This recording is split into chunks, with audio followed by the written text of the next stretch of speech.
the Azim Premji scholarship এইটো 100% real scholarship কাৰণ এই স্কলাৰশ্বিপৰ বিষয়ে অসমৰ শিক্ষামন্ত্ৰী ডক্টৰ ৰণোজ পেগুৱে সামাজিক মাধ্যমত পোষ্ট কৰিছে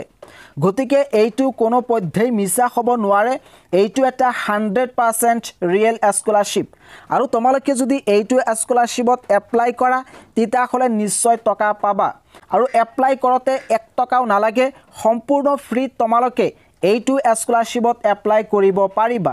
এই স্কলাৰশ্বিপৰ বিষয়ে এইটো ভিডিঅ' জৰিয়তে বিতংকৈ আলোচনা কৰিব বিচাৰিছোঁ তোমালোকে যদি এই বিষয়ে জানিব বিচৰা তেতিয়াহ'লে স্কিপ নকৰাকৈ সম্পূৰ্ণ ভিডিঅ'টো চাবা লগতে আসাম পিচ নিউজ 3 এই চেনেলটো সাবস্ক্ৰাইব কৰি থৈ দিবা আৰু ইতিমধ্যে LICৰ ফালৰ পৰা তোমালোকক এটা নতুন স্কলাৰশ্বিপ প্ৰভাইড কৰি আছে এতিয়ালৈকে তোমালোকে যদি এই LIC স্কলাৰশ্বিপত এপ্লাই কৰা নাই কৰি লবা লিংক এইটো ভিডিঅ'ৰ ডেসক্ৰিপচনত দিয়া আছে তোমালোকে যদি এই আজিম প্ৰেমজী স্কলাৰশ্বিপত এপ্লাই কৰা তেতিয়াহ'লে পাৰ ইয়াৰ 30,000 কৈ তোমালোকক দিব ইয়াতে কোৱা হৈছে scholarship 30,000 per year that can be used for tuition fees or any other education related expenses অৰ্থাৎ ইয়াতে কোৱা হৈছে যে তোমালোকক প্ৰতি বছৰ 30,000 কৈ টকা প্ৰদান কৰিব আৰু এই টকাৰ জৰিয়তে তোমালোকে টিউশন ফিজ দিব পাৰিবা নাইবা এডুকেশন ৰিলেটেড বেলেগ কামত তোমালোকে খৰচ কৰিব পাৰিবা আৰু এই 30,000 তোমালোকক একেবাৰে নিদিয়ে দুটা ইনষ্টলমেন্টত দিব 15,000 আৰু 15,000 কৰি দুটা ইনষ্টলমেন্টত এই টকা তোমালোকক প্ৰদান কৰিব এই স্কলাৰশ্বিপ ভাৰতবৰ্ষৰ 18খন ৰাজ্যৰ ছাত্ৰীসকলক প্ৰদান কৰিব আৰু ইয়াৰ ভিতৰত কিন্তু অসমৰ নাম অন্তৰ্ভুক্ত আছে ইয়াতে কোৱা হৈছে অৰুণাচল প্ৰদেশ আসাম বিহাৰ ছত্তীশগড় ঝাৰখণ্ড এনেকৈ কৰ্ণাটকা মধ্যপ্ৰদেশ মণিপুৰ মেঘালয় মিজোৰাম নাগালেণ্ড ওড়িশা এনেকৈ 18 ৰাজ্যৰ ছাত্ৰীসকলে এই স্কলাৰশ্বিপত এপ্লাই কৰিব পাৰে ইয়াতে কোৱা হৈছে এপ্লিকেশন উইন্ডো তোমালোকে এইটো স্কলাৰশ্বিপত দুটা ৰাউণ্ডত এপ্লাই কৰিব পাৰিবা ফাৰ্স্ট ৰাউণ্ড সেপ্টেম্বৰ 10 ৰ পৰা ষ্টাৰ্ট হৈছে আৰু ইয়াৰ লাষ্ট ডেট হৈছে 30 সেপ্টেম্বৰ 2025 আৰু সেকেন্ড ৰাউণ্ডৰ অনলাইন এপ্লিকেশন আৰম্ভ হ'ব 10 জানুৱাৰী 2026 to 31 জানুৱাৰী 2026 গতিকে তোমালোকে এই স্কলাৰশ্বিপত এপ্লাই কৰিবলৈ হলে দুটা ৰাউণ্ডত এপ্লাই কৰিব পাৰিবা পিছত কোৱা হৈছে there is no fee for applying অৰ্থাৎ এপ্লাই কৰোতে 1 টকাও দিব নালাগে সম্পূৰ্ণ ফ্ৰী তোমালোকে এপ্লাই কৰিব পাৰিবা all applications will be accepted online through our website only এই অফিচিয়েল যি ওয়েবসাইট আছে সেই ওয়েবসাইটৰ জৰিয়তে তোমালোকে এইটো স্কলাৰশ্বিপত এপ্লাই কৰিব লাগিব আৰু কেৱল মাত্ৰ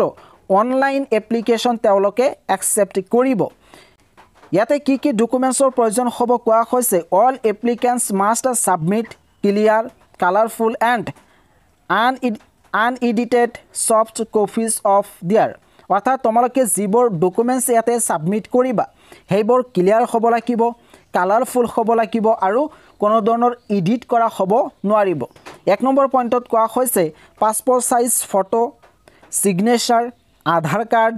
বেংক একাউণ্ট ডিটেইলছ তোমালোকৰ বেংকৰ সম্পূৰ্ণ details passbook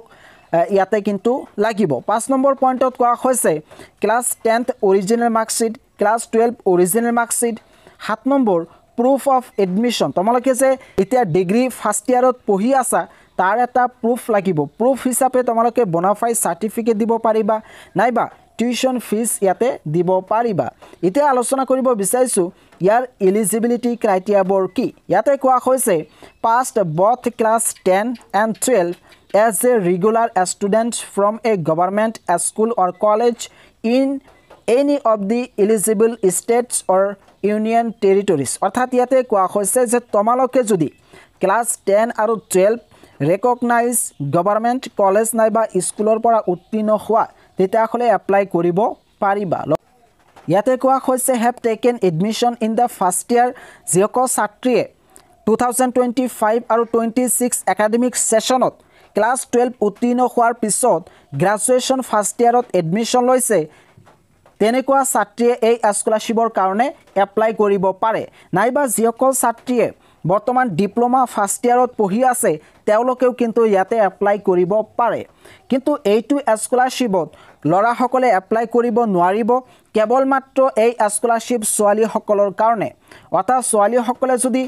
first division second division নাইবা থাৰ্ড ডিভিজনলৈ উত্তীৰ্ণ হৈছে তথাপিও কিন্তু এই স্কলাৰশ্বিপত এপ্লাই কৰিব পাৰে কেৱল মাত্ৰ এটাই কণ্ডিশ্যন যে তেওঁলোকে গ্ৰেজুৱেশ্যন ফাৰ্ষ্ট ইয়াৰত পঢ়ি থকা হ'ব লাগিব নাইবা 2 ইয়াৰ্ছ ডিপ্লোমা কোৰ্স কৰি থকা হ'ব লাগিব এতিয়া আলোচনা কৰিব বিচাৰিছো যে এই স্কলাৰশ্বিপত এপ্লাই কৰিবলৈ হলে কোড যাব লাগিব তোমালোকে প্ৰথমতে গুগল নাইবা ক্ৰোম ওপেন কৰিবা ইয়াতে সাৰ্চ কৰিবা দা আজিম প্ৰেমজি স্কলাৰশ্বিপ সাৰ্চ কৰাৰ পিছত একেবাৰে ওপৰত অফিচিয়েল ওয়েবসাইট তোমালোকে দেখিবলৈ পাবা একমাত্ৰ এই ওয়েবসাইটৰ জৰিয়তে তোমালোকে এপ্লাই কৰিব পাৰিবা বেলেগ ওয়েবসাইটৰ জৰিয়তে কিন্তু তোমালোকে এপ্লাই কৰিব নোৱাৰিবা ইয়াতে অলপ তলফালে চাবা ইয়াতে লিখা আছে ৰেজিষ্টাৰ নিউ এপ্লিকেশন কোহৰ্ট 2025 ইয়াতে ক্লিক কৰি তোমালোকে এপ্লাই কৰিব পাৰিবা কিন্তু কেনেকৈ এপ্লাই কৰিবা এই বিষয়ে জনাৰ আগতে তোমালোকক জনাব বিচাৰিছো যে ইয়াতে সিলেকশন প্ৰসেছটো কি আৰু এপ্লাই কৰিলে তোমালোকে কিতিয়া টকা পাবা ইয়াৰ কাৰণে অলপ তোমালোকে বেক হবা তাৰ পিছত তলফালে তোমালোকে আহিবা তলফালে আহিলে দেখিবলৈ পাবা এই স্কলাৰশ্বিপৰ বিষয়ে ডিটেইলস ইয়াতে লিখা আছে এক নম্বৰ স্টেপ হৈছে তোমালোকে এখন নিউ এপ্লিকেশন সাবমিট কৰিব লাগিব 2 নম্বৰ আৰু ইয়াৰ দুটা ৰাউণ্ডত তোমালোকে সাবমিট কৰিব পাৰিবা এটা হৈছে সেপ্টেম্বৰ আন এটা হৈছে জানুৱাৰী 2025 এই দুটা মাহত তোমালোকে এপ্লাই কৰিব পাৰিবা এপ্লাই কৰাৰ পিছত তোমালোকৰ যি এপ্লিকেশন থাকিব সেই এপ্লিকেশন তেওঁলোকে ৰিভিউ কৰিব এজ পাৰ এলিজিবিলিটি ক্ৰাইটেৰিয়া অৰ্থাৎ তোমাৰ এলিজিবিলিটি ক্ৰাইটেৰিয়াৰ ওপৰত বেছ কৰি তোমালোকৰ এই স্কলাৰশ্বিপৰ যি এপ্লিকেশন হেতু তেওঁলোকে ৰিভিউ কৰিব আৰু এই কামটো কিতিয়া কৰিব অক্টোবৰ টু মাৰ্চ 2026 আৰু ফেব্ৰুৱাৰী সেকেন্ড ৰাউণ্ডত যেটো হ'ব ফেব্ৰুৱাৰী টু জুলাই 2026 তাৰ পিছত তোমালোকক টকা প্ৰদান কৰিব যে 15000 কৈ দুটা ইনষ্টলমেন্টত এই টকা প্ৰদান কৰিব এই টকা তোমালোকে কিতিয়া পাবা ডিসেম্বৰ 2025 আৰু সেকেন্ড ৰাউণ্ডৰ কথা কোৱা হৈছে যে এপ্ৰিল 2026 4 নম্বৰ স্টেপত কোৱা হৈছে যে তোমালোকে যদি এই বছৰ স্কলাৰশ্বিপ পোৱা তেতিয়া হলে নেক্সট ইয়াৰ এই স্কলাৰশ্বিপৰ কাৰণে ৰিনিউৱেল কৰিব পাৰিবা অৰ্থাৎ আকৌ তোমালোকে এই স্কলাৰশ্বিপৰ কাৰণে ৰি-এপ্লাই কৰিব পাৰিবা আৰু তেতিয়া তোমালোকে 100% শিওৰ সিলেক্ট হ'বা আৰু যেতিয়া সিলেক্ট হ'বা তোমালোকে এই স্কলাৰশ্বিপ পাবা আৰু এই কামটো নেক্সট ইয়াৰত কৰা হ'ব আগষ্টত আৰু ডিসেম্বৰত কৰা হ'ব বুলি তেওঁলোকে ইয়াতে উল্লেখ কৰিছে এইখিনি আছিল এই স্কলাৰশ্বিপৰ বিষয় সিম্পলি তোমালোকে এই ওপৰত যত লিখা আছে যে ৰেজিষ্টাৰ নিউ এপ্লিকেশন নিউ এপ্লিকেন্টস কোহৰ্ট 2025 ইয়াতে ক্লিক কৰি তোমালোকে এপ্লাই কৰিবা ইয়াতে ক্লিক কৰিলে এখন ফৰ্ম ওলাব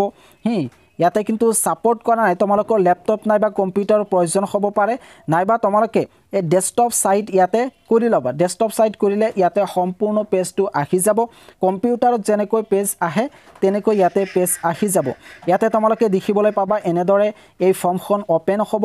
এই ফৰ্মখন তোমালোকে ফিলআপ কৰিবা ফিলআপ কৰি চেক এলিজিবিলিটি ক্লিক কৰিবা তোমালোকে এইটো স্কলাৰশ্বিপৰ কাৰণে এলিজিবল হয় নে নাই তেওঁলোকে চেক কৰিব তাৰ পিছত তোমালোকৰ সন্মুখত আনটা এপ্লিকেশন ফৰ্ম আহিব